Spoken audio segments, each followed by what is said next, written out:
नितिन एक गरीब मछुआरा था। वो समुंदर से मछलियाँ पकड़कर उन्हें बाजार में बेचता था और आए हुए पैसों से अपना और अपनी पत्नी का पालन पोषण करता था। रश्मि बहुत ही घमंडी और लालची इंसान थी। उसके सर पर हमेशा पैसों का भूत सवार रहता था। नितिन अपनी बीवी से बहुत प्यार करता था, पर रश्मि उसे बार बार गरीब होने का एहसास दिलाती थी। एक दिन नितिन मछलियाँ बेचकर घर आता है। रश्मि, थोड़ा चाय बना दो, सर में बहुत दर्द हो रहा है। हाँ हाँ, बड़े आए लाड साहब, जो तुम्हारे आते ही चाय का प्याला लेकर दहलीज में खड़ी रहूं। गरीब कही के, जाओ जाकर खुद चाय बना लो। नितिन खुद जाकर चाय बना लेता है कि तभी रश्मि की पड़ोसन विमला आती है। रश्मि, घर पर मेहमान आए हुए हैं, चीनी खत्म हो गई है, थोड़ी चीनी है तो दे देना। हाय रे मेरी किस्मत, एक तो पति फटीचर, ऊपर से मेरे पड़ोसी भी फटीचर। देखो चीनी मिनी कुछ नहीं है, जाओ यहाँ से, गरीब कही के। विमला उदास होकर वहाँ से चली जाती है। अगले दिन नितिन और रश्मि की मैरिज एनिवर्सरी थी। नितिन रश्मि के लिए साड़ी लाता है। रश्मि, ये लो साड़ी, आज हमारी मैरिज एनिवर्सरी है, इसलिए मैं तुम्हारे लिए ये साड़ी लाया हूँ। ये साड़ी पहनकर तुम बहुत सुंदर लगोगी। हाँ, मैं आज का ये मनहूस दिन कैसे भूल सकती हूँ। मेरा पाला तुम जैसे भुक्कड़ और भटीचा से जो पड़ा है। लाओ दिखाओ साड़ी। नितिन रश्मि को साड़ी देता है। रश्मि वो साड़ी देखकर, छी कितनी घटिया साड़ी है, 200-300 की होगी। वैसे इससे ज्यादा भी मैं तुमसे क्या उम्मीद कर सकती हूँ, गरीब कही के। ये कहकर वो साड़ी को दूर फेंक देती है और नितिन उदास हो जाता है। अगले दिन सुबह नितिन की माँ नितिन से मिलने घर आती है। नितिन अपनी माँ को देखकर खुश हो जाता है। अरे माँ, कैसी हो? मुझसे कह दिया होता तो मैं तुम्हें लेने खुद आ जाता ना। कोई बात नहीं बेटा, तुम्हारी बहुत याद आ रही थी, सोचा तुमसे मिलती चलूं। सारा घर गंदा पड़ा था। ये देख नितिन की माँ कहती है, ये क्या, घर इतना गंदा पड़ा है, बहू कहाँ है, तबीयत ठीक नहीं है क्या? नितिन हिचकिचाते रह जाता है। माँ, वो सो रही है, तुम बैठो, मैं अभी तुम्हारे लिए चाय बना कर लाता हूँ। माँ नितिन का चेहरा देखकर समझ जाती है, आखिर माँ जो ठहरी। माँ की आंखों से बेटे का दर्द छुपा नहीं जाता। बेटा रुक जा, आज चाय मैं बनाती हूँ। वैसे मेरी हाथ की चाय पीकर तुम्हें बहुत वक्त हो गया है ना।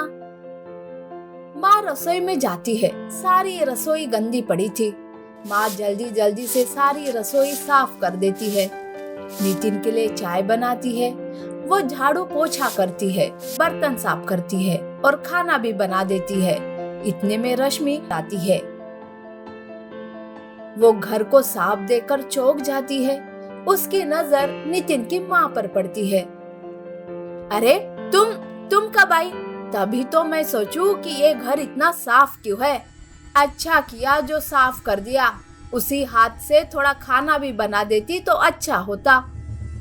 खाना बन गया है बहू।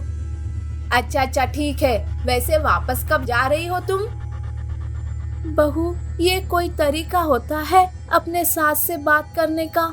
तुम्हें इतना भी घमंड शोभा नहीं देता।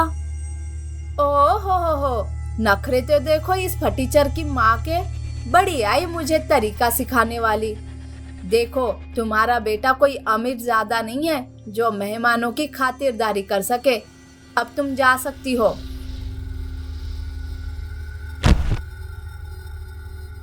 अरे रश्मि, ये क्या कर रही हो? वो मेरी माँ है, थोड़ा तमीज से बात करो। अच्छा जी, अब चींटी के भी पर निकल आए। देखो मैं तुमसे और ज्यादा बहस नहीं करना चाहती, समझे? तुम्हारी माँ को ले जाकर छोड़ दो। नितिन उदास हो जाता है। बेटा तुम परेशान मत हो, मैं चलती हूँ, तुम अपना ख्याल रखना। ये कहकर वो वहाँ से चली जाती है। रश्मि का घमंड दिन ब दिन बढ़ता गया।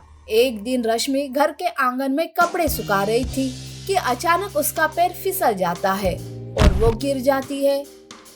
अरे मर गई, मेरा पैर, हे भगवान। नितिन भागा भागा आता है और रश्मि को हॉस्पिटल ले जाता है। इनके पैर में बहुत गहरी मोचाई है, इन्हें 2-3 महीने तक कंप्लीट बेड रेस्ट देना होगा। नितिन रश्मि को घर लाता है और उसकी देखभाल करने लगता है। ये बात नितिन की माँ को पता चलती है। वो तुरंत रश्मि से मिलने आती है। रश्मि अपनी सास को देखकर, अच्छा आ गई आप। अब तो आप दोनों माँ बेटा मेरी इस हालत को देखकर बहुत खुश हो रहे होंगे। अरे बहू, ये कैसी बातें कर रही हो? क्या कोई माँ अपनी बेटी की तकलीफ को देखकर खुश हो सकती है? मैं तो भगवान से यही दुआ करती हूँ कि तुम जल्द से जल्द ठीक हो जाओ। रश्मि ये सुनकर एकदम से रो पड़ती है। माँ जी, नितिन, मुझे माफ कर दो। घमंड से मैं अंधी हो गई थी। जिंदगी में पैसा ही सब कुछ नहीं होता, ये मैं जान चुकी हूँ। मेरी घमंड की वजह से मैंने न केवल अपनों का दिल दुखाया बल्कि आस पड़ोस वालों का भी दिल दुखाया। इसीलिए आज मेरी इस हालत पर कोई भी पड़ोसी मुझसे मिलने नहीं आया। इतने में उसके पड़ोसी विमला और गायत्री वहां आते हैं। अरे रश्मि, किसने कहा कि तुम्हारे पड़ोसी तुमसे नाराज है? अगर नाराज होते तो तुमसे मिलने थोड़ी ना आते हम यहाँ। रश्मि सबसे माफी मांगती है।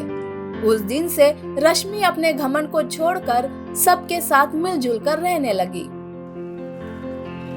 नीति: घमंड इंसान को बर्बाद कर देता है, उसके अस्तित्व को मिटा देता है। इसीलिए किसी को भी कभी घमंड नहीं करना चाहिए।